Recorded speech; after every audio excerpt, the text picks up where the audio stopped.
बोल पहाड़ी हल्ला बोल। हमने मांगा वो कानून, इन्होंने दिया यूसीसी। जब तक आपके हाथ में सत्ता नहीं होगी तब तक कुछ नहीं किया जा सकता।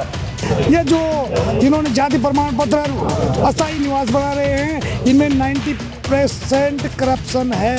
ईद का जवाब पत्थर से इनको मिलेगा। मास्टरों को स्टॉक जरूर मारता हूँ। नमस्कार, आप देख रहे हैं संवाद 365 और मैं हूं आपके साथ चांदनी कुनियाल। इस वक्त जो है हम ऋषिकेश में हैं और आज जो यहां पर कार्यक्रम आयोजित किया गया था, स्वाभिमान संघनाथ जो कार्यक्रम था, उसमें जो है दिनेश चंद्र मास्टर जी भी यहां पर पहुंचे हुए थे। और इस नाम से और इस चेहरे से जो है आप भली बात रूबरू पहले भी जो है कई बार हो चुके हैं, क्योंकि जो नगर निगम चुनाव था ऋषिकेश का, उसको दिलचस्पी जो है मास्टर जी ने जो है वहाँ पर बढ़ाई थी और ऋषिकेश की जनता उन्हें भरपूर प्यार दे रही है। और आज इस कार्यक्रम में वो पहुंचे हैं, उन्होंने एक बहुत अच्छा संबोधन जो है लोगों तक पहुंचाया है। क्या कुछ सोचते हैं, क्योंकि कार्यक्रम जो है यहाँ पर रखा गया था, मूल निवास और भू कानून की जो मांग चल रही है, उस कार्यक्रम में वो पहुंचे हैं। क्या सोचते हैं और क्या कहना चाहेंगे सर?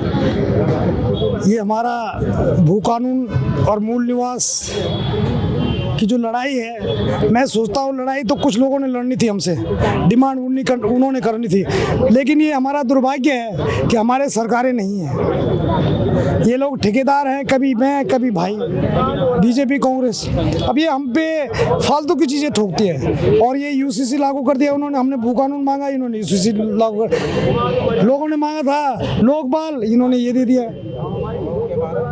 और यूसीसी में क्या पॉइंट है कि 1 साल में यहाँ का अस्थायी व्यक्ति माना जाएगा।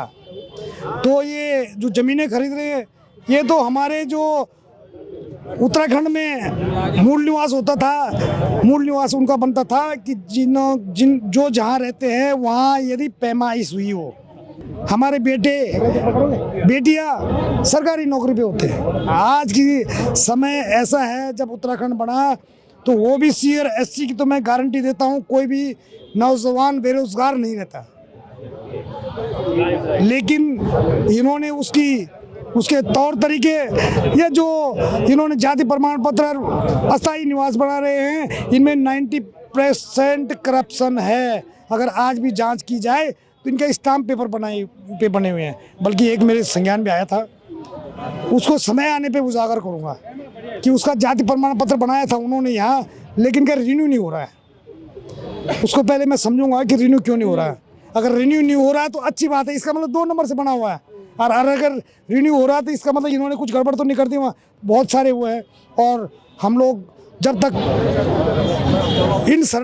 ये जो सरकार है बीजेपी कांग्रेस की, अगर बीजेपी का विरोध करेंगे तो कांग्रेस आ जाएगी। भाई उत्तराखंड की जनता तो वहीं की वहीं रहेगी।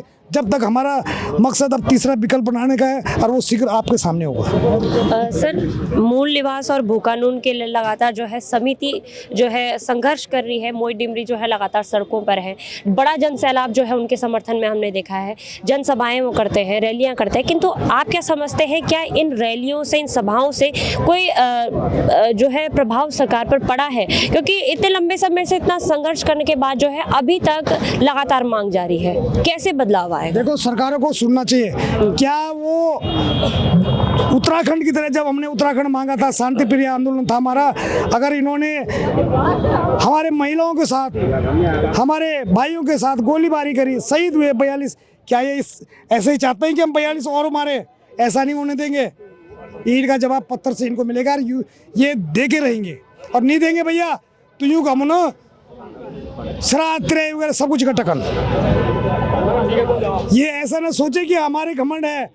सदा नहीं रहे बोल, जो तो तेरी जिम्मेदारी, सदा नहीं तुम्हारी जिम्मेदारी, और तुम यहाँ से बेदखल कर दिए जाओगे, क्योंकि सरकार तो दिल्ली से है, दिल्ली से निर्णय आता है। हमें ऐसी सरकार चाहिए कि जो हमारी बात को सुने और तुरंत उस पर एक्शन हो, तुरंत उस पर एक्शन हो। अब जैसे इतनी जगह है यहाँ, क्या कर दिया उन्होंने ऋषिकेश में?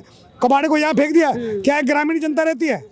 भाई अधिकतर ग्रामीण क्षेत्र में उत्तराखंड के जो मूल निवासी है वो रह रहे हैं। तो क्या उन्होंने पहले सोच लिया कि ये कूड़े का ढेर भी यही चाहिए इनको?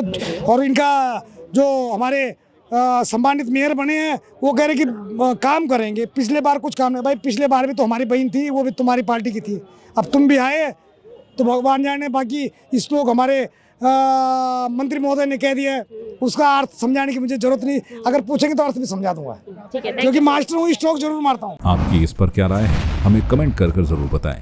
इसके साथ ही आप हमारे YouTube चैनल को सब्सक्राइब कीजिए। आप हमें Facebook, Instagram, Twitter पर फॉलो भी कर सकते हैं और संवाद 365 के साथ एक क्लिक में जुड़ने के लिए डाउनलोड कीजिए संवाद 365 ऐप।